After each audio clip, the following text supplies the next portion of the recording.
বন্ধুরা, 2026 সালের শেষ চন্দ্রগ্রহণ নিয়ে ইতিমধ্যেই অনেকের মনে প্রশ্ন তৈরি হয়েছে। ভারত ও বাংলাদেশে এই চন্দ্রগ্রহণ কখন শুরু হবে, কখন শেষ হবে, গ্রহণের সময় কি করবেন আর কোন বিষয়গুলি এড়িয়ে চলবেন। সবচেয়ে গুরুত্বপূর্ণ বিষয় হলো ভারত ও বাংলাদেশ থেকে এই চন্দ্রগ্রহণ দৃশ্যমান হবে না। তাই দৃশ্যমান গ্রহণের সময়সূচি আর ভারত ও বাংলাদেশের স্থানীয় সময়ের মধ্যে পার্থক্য রয়েছে।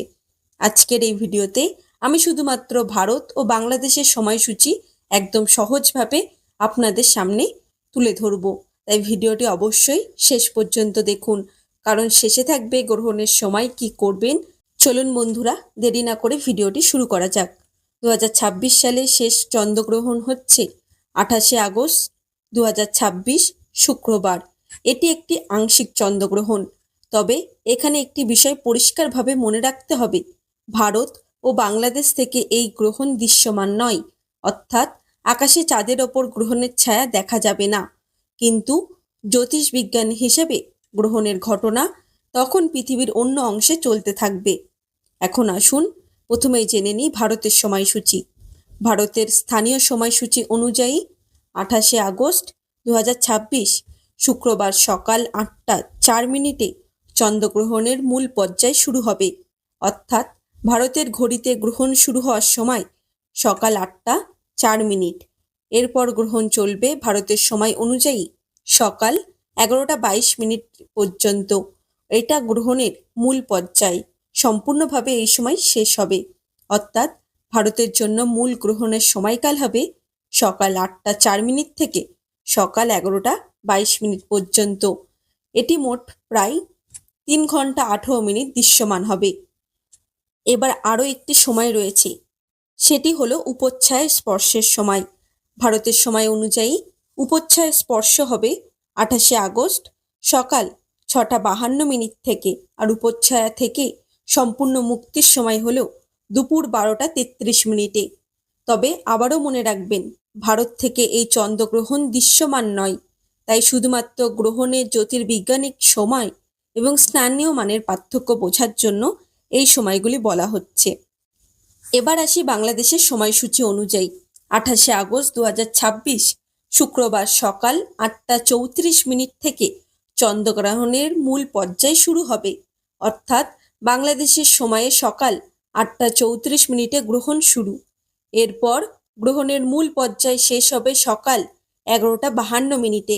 অর্থাৎ বাংলাদেশের জন্য মূল গ্রহণের সময় সকাল 8টা 34 মিনিট থেকে সকাল 11টা 52 মিনিট পর্যন্ত। মোট গ্রহণের সময় হলো 3 ঘন্টা 18 মিনিট। এবার বাংলাদেশের উপচ্ছায়ার সময়ও জেনে রাখুন। উপচ্ছায়া স্পর্শ হবে সকাল 7টা 22 মিনিটে এবং উপচ্ছায়া সম্পূর্ণভাবে শেষ হবে দুপুর 1টা 3 মিনিটে। কিন্তু এখানেই একই কথা, বাংলাদেশ থেকে এই চন্দ্রগ্রহণ দেখা যাবে না। বন্ধুরা, অনেকেরই প্রশ্ন, চন্দ্রগ্রহণ তো সাধারণত রাতে দেখা যায়, তাহলে এখানে সকালে কেন? এই প্রশ্নটি খুবই স্বাভাবিক। চন্দ্রগ্রহণ তখনই ঘটে যখন পৃথিবী সূর্য ও চাঁদের মাঝখানে অবস্থান করে এবং পৃথিবীর ছায়া চাঁদের ওপর পড়ে। কিন্তু পৃথিবীর সব জায়গায় একই সময় রাত থাকে না। পৃথিবীর একদিকে যখন রাত, অন্যদিকে তখন দিন। এই কারণেই কোনো একটি অঞ্চলে যখন চন্দ্রগ্রহণের রাতের আকাশে দেখা যায়, পৃথিবীর অন্য কোনো অঞ্চলে তখন দিনের সময় হতে পারে। এই গ্রহণের ক্ষেত্রে ভারত ও বাংলাদেশের স্থানীয় সময় অনুযায়ী ঘটনাটি দিনের সময়ে পড়েছে। কিন্তু যেহেতু ভারত ও বাংলাদেশ থেকে গ্রহণটি দৃশ্যমান নয়, তাই এখান থেকে চাঁদের ওপর গ্রহণের ছায়া দেখা যাবে না। গ্রহণের সময় কি করবেন? এখন আসি সবচেয়ে গুরুত্বপূর্ণ অংশে। গ্রহণকে কেন্দ্র করে আমাদের সমাজে বিভিন্ন ধর্মীয় ও আচারগত বিশ্বাস রয়েছে। যারা শাস্ত্রীয় নিয়ম মেনে চলেন, তারা গ্রহণের সময়টিকে জপ, ধ্যান, প্রার্থনা এবং ধর্মীয় পাঠের জন্য ব্যবহার করতে পারেন। এই সময় হরিনাম জপ করতে পারেন, ভগবানের নাম স্মরণ করতে পারেন, ধর্মীয় গ্রন্থ পাঠ বা শ্রবণ করতে পারেন, ভক্তিমূলক কীর্তন বা আধ্যাত্মিক আলোচনা শুনতে পারেন। অর্থাৎ সময়টিকে শান্তভাবে এবং আধ্যাত্মিক পরিবেশে কাটাতে পারেন। গ্রহণের পর কি করবেন? যারা ধর্মীয় রীতি অনুসরণ করেন, তারা গ্রহণের মূল সময় শেষ হওয়ার পর স্নান করে শুদ্ধ হওয়ার রীতি পালন করতে পারেন। এরপর নিজের সামর্থ্য অনুযায়ী দান ও সেবামূলক কাজ করতে পারেন। তবে মনে রাখবেন, এগুলি ধর্মীয় আচার ও বিশ্বাসের অংশ। প্রত্যেক ব্যক্তির পারিবারিক এবং ধর্মীয় রীতি আলাদা হতে পারে। গর্ভবতী মায়েদের নিয়ে গ্রহণের সময় অনেক ধরনের প্রচলিত কথা শোনা যায়। এখানে অযথা ভয় পাওয়ার কোনো কারণ নেই। শুধু চন্দ্রগ্রহণের কারণে গর্ভবতী নারী বা গর্ভস্থ শিশুর ক্ষতি হবে এমন বৈজ্ঞানিক প্রমাণ নেই, তাই আতঙ্কিত হওয়ার দরকার নেই। তবে কেউ যদি নিজের ধর্মীয় বা পারিবারিক বিশ্বাস অনুযায়ী কিছু নিয়ম পালন করতে চান, তাহলে তা শান্তভাবে পালন করতে পারেন।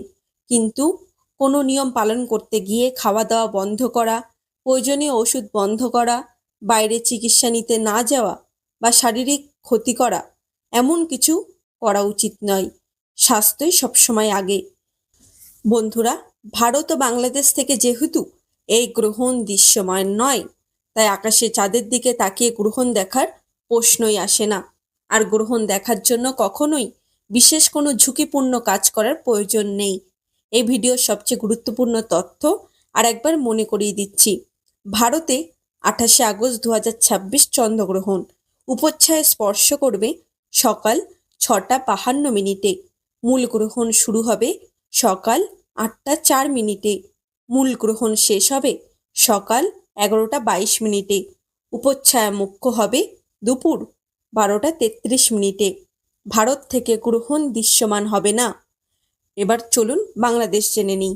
বাংলাদেশে গ্রহণ হবে 28শে আগস্ট 2026 শুক্রবার। উপচ্ছায়া স্পর্শ হবে সকাল 7টা 22 মিনিটে।